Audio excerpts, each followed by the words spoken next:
What's up, everybody? Welcome back to another episode of Culture or Clickbait, where we take the hottest topics in sports, entertainment, and music and determine whether it's for culture or it's just for clicks. And listen, I'm out here feeling like Chris Brown because I'm trying to figure out what in the world is going on right now. We have so much to talk about, and y'all already know what we're going to talk about. But before we get there, let's talk about the NBA playoffs. To start off on a lighter note. So, shout out to all the teams that have made it out of the first round. It's been some pretty good basketball so far. Let me know right now in the comments who y'all looking to see. My matchup for the second round right now is the Minnesota Timberwolves and the Denver Nuggets. I think that's going to be probably the best series of the NBA playoffs. But of course, I'm going to, pay respect to my own team, the Boston Celtics. We're going to see what they do this round, even though I think they're going to win it all. Now, we also need to discuss how two men just out of nowhere, like out of the blue, just jumped on Jim Jones. Now, according to TMZ, there was no reason reported why they did this, but on video you can see Jim Jones fighting these two men on an escalator, clearly defending himself. Now, I'm not entirely sure myself because obviously I wasn't there. However, I do think that in situations like that, means really nothing else for you to do except defend yourself. And clearly he was unscathed because he was going out that same night. Now, to the part that we all want to discuss. We got to add some more to this beat. Since we last talked, there have been at least 4 different tracks that have come out. In response to Euphoria, Drake put out a song called Family Matters. And Family Matters had a lot of different elements to it. So number one, on his Instagram story, he put the cover to it. And on that cover, he did a freestyle of Kendrick Lamar's Buried Alive. Y'all can check that out here. For you to make it to the peak, it have to be the death of me, the death of me. Looking in the mirror, still embarrassed. Stop talking how you gon' spare us. React like an infant whenever I mention. It's like you need tension, I always get attention. You always said how you wanna bury me alive. Jealousy disguised as your motherfucking pride. Took you on your first tour with us trying to catch a vibe. I was headline, you was standing on the side. Brought you and that other hoe along for the ride. First time people lined up for your ass. Now you saying 2 pussy boys getting out of line. You been hating hard for a very long time. It feel like Twitter ghosts writing your reply. Streets out here talking like at least a nigga tried. That's how you felt in 2011 while we wasting time. Dreams come true, Crody, this is where you die.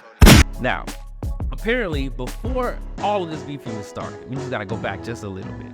There was a phone conversation that was had between Drake, Kendrick, or Drake's camp, and Kendrick's camp. And they pretty much agreed to a pretty amicable battle. They made some guidelines, and one of the rules was no family. Kendrick, for lack of a better term, said F that. And he went after Drake and his family. So what did Drake do? He said, like in his song, I gotta go bad, I gotta go bad. Maybe in this song, you shouldn't start by saying, Nigga, I said it, I know that you mad. I've emptied the clip over friendlier jabs. You mentioned my seed, now deal with his dad. I gotta go bad, I gotta go bad. Yeah, drop a 50 bag for the mob in a spot. Drop a 50 bag, 29 for the thought. I was really trying to keep it PG. I was really trying to keep it PG. If you had a set, they give your ass a DP. But you civilian gang in real life, you PC.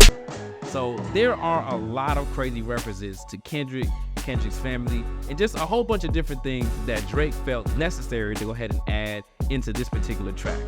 But Drake didn't even have time to breathe because immediately as soon as he dropped Family Matters, Kendrick came right back with Meet the Grams. In Meet the Grams, off the rip, for the first what seems like a minute, he talked directly to Drake's son. Now, I don't know how y'all feel about this, but if I'm Drake and you start mentioning my son, now it's over with. It's done. I'm going for gusto. It may not even be a beef at that point because now you gotta fight me for real. But Kendrick had a lot of interesting points. Like, a lot of people on social media would talk about how just dark and how cryptic and evil Meet the Grams sounded. And a lot of people was like, man, hey, we're here at this point in this beef. We're engaging, but now it feels like, whoa, maybe we shouldn't be in this. We want records like back to back what Drake was battling Meek Mill to drop so that we can play these in the club. And what did Kendrick do?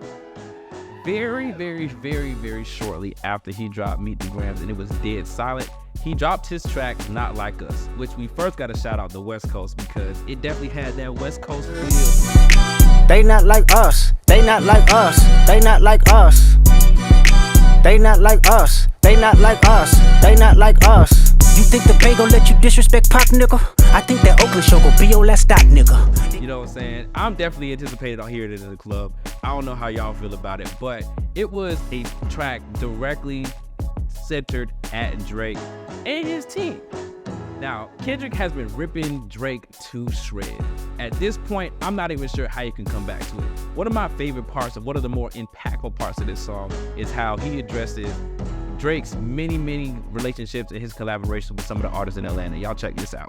Once upon a time, all of us was in chains. Homie still double down, calling us some slaves. Atlanta was the mecca, building railroads and trains. Bear with me for a second, let me put y'all on game. The settlers was using town folk to make them richer. Fast forward 2024, you got the same agenda. You run to Atlanta when you need a check balance. Let me break it down for you, this the real nigga challenge. You caught Future when you didn't see the club. Hey, what? Little baby help you get your lingo up. What? 21 get your false street cred. Thug make you feel like you a slime in your head. Hey, what? Quavo said you can be from Northside. What? 2 Chainz say you good, but he lied. You run to Atlanta when you need a few dollars. No, you not a colleague, you a fucking colonizer. Now, Drake, personally, I'm telling you at this point that I know the people on social media are telling you to fight back. At this point, it might just be time to wave that white flag. And or if you have something for us, you know what I'm saying, at this point you can't waste any time. There's no more 3, 4, 5 days, 10 days, 17-day gap. You got to come right back. And unfortunately, you got to write it yourself. And I also need to address the fact that Metro last night dropped a beat on his Twitter with the track called BBL Drizzy BPM 150 and said to everybody who wants to hop on this beat that they can and they'll get a free beat if they have the best verse. So let me know if you or you know somebody that's gonna be submitted a verse, because the track itself is just hilarious. Check this out. This cake will make you show up. I know you've seen this glow up as BBL Drizzy. BBL Drizzy. BBL Drizzy. BBL Drizzy.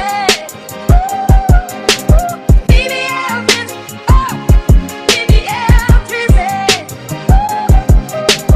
That's gonna do it for another episode of Culture or Clickbait, where we take the hottest topics in sports, entertainment, and music and determine whether it's for culture or just the clicks. It's your boy WhoElse signing out right here at the HBUC. See y'all next time.